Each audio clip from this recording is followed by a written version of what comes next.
Hi, well, what a pleasure it is to introduce you to my friend, Jackie Eppler. Jackie is just an amazing person that does so much wonderful work in the community. So we are so happy that you're here. And I invited her today to join us because Jackie also heads the Special Needs Consortium. And when I was asking Jackie about that, I said, "Is that in Butler County?" And she said, "Oh, no, Trish, we're bigger than that. It's regional." So the Special Needs Consortium is a regional organization. Yes, Okay. and we definitely want people to know that because when you have individuals with special needs, a lot of these organizations, you might be going into Allegheny County for services, Beaver. We really want to collaborate with the region. Right, absolutely. Maybe something that's offered in Beaver County isn't offered in Butler or vice versa, right? Exactly. So it's nice to kind of have that collaboration. So my understanding is this has been going on since 2017, 2018. You were the director. Yes. And let's start with what is the mission of the Special Needs Consortium? Okay.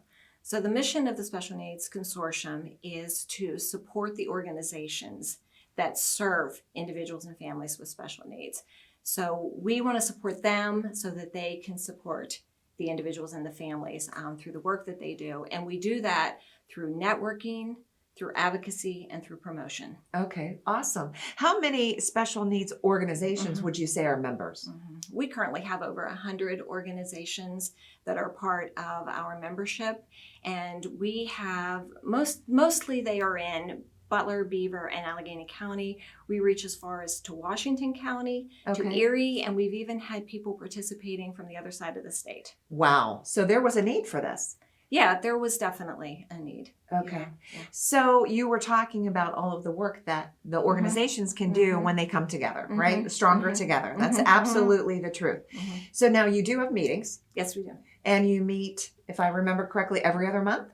Yeah, we have networking meetings. So if you think of like a chamber group that meets, businesses that meet, we operate in a similar fashion. So we meet bi-monthly. We do this sometimes virtual. So like through the winter when the weather's bad and you're not concerned, you're a little concerned about illness, we'll meet virtually. Okay. And we've been averaging about 30 people in our virtual meetings. So 30 people from, different organizations come on. And then when the weather is nice, we love, you don't have to worry about the weather. We love to meet in person. And we try to find, so each organization will suggest, hey, why don't you host? Right. So if you have a place that you can host, then we can all come there. We usually come in the morning, put out a small little breakfast, and we'll just kind of socialize for about a half an hour, just mingle and chat. And then we start the formal part of the meeting, and then we just go around. Everybody gets a chance to talk. So, depending on the number of people there, we usually last about 2 hours, and everybody gets a chance to just share who you are, your organization, what you do.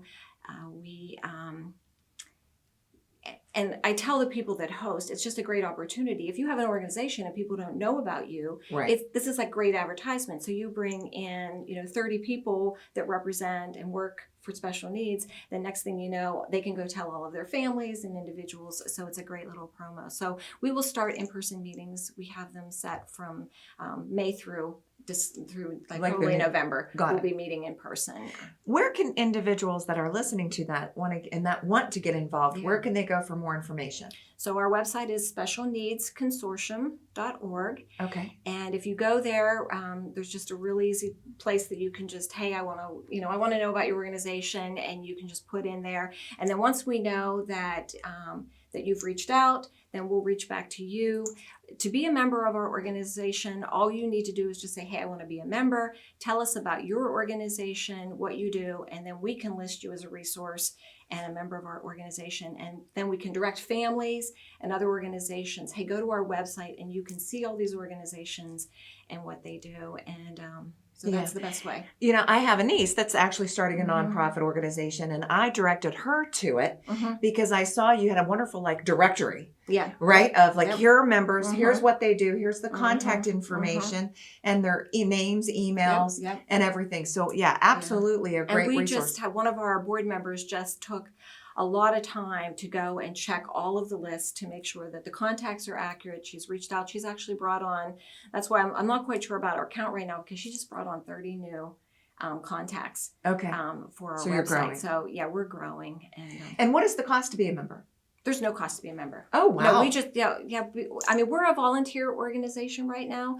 We got our 501c3 status a couple years ago. Yep. Because we were approached by the Butler County Commissioners to create and develop a disability summit for Butler County. And at the time, we didn't have a nonprofit status. We had no money. Like, we were like, we got to get our act together here. We had already hosted some events, some small events. We had done some educational events that we had done, like a couple of Cranberry Township, where we were, one of them was on, like, if you have a special needs individual and you know they're approaching that age where they're going to be leaving school, you need to prepare them to transition into adult services and programming. And so that's a real critical stage. So we had done an educational event around that. We had done a wellness event online, a virtual wellness event, a collaboration with one of our partners during COVID. We had done another one on an education around services and power of attorney and things like that. We had done that virtual, but this was going to be a really big event, and we knew we couldn't do it without funding. So we just said, okay, so we're getting our 501c status, and that we started fundraising in August, September, and our event was the following spring, and just a phenomenal response. It sounds like it, because there's a great need. Yeah. So well, we are out of time, Jackie. Believe it or not, I know it goes fast, right?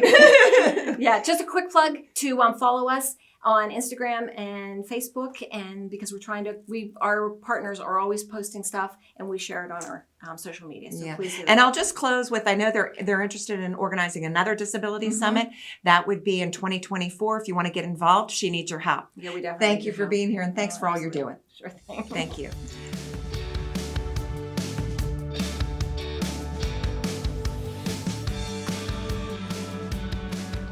Thanks for watching this episode of the Butler Buzz.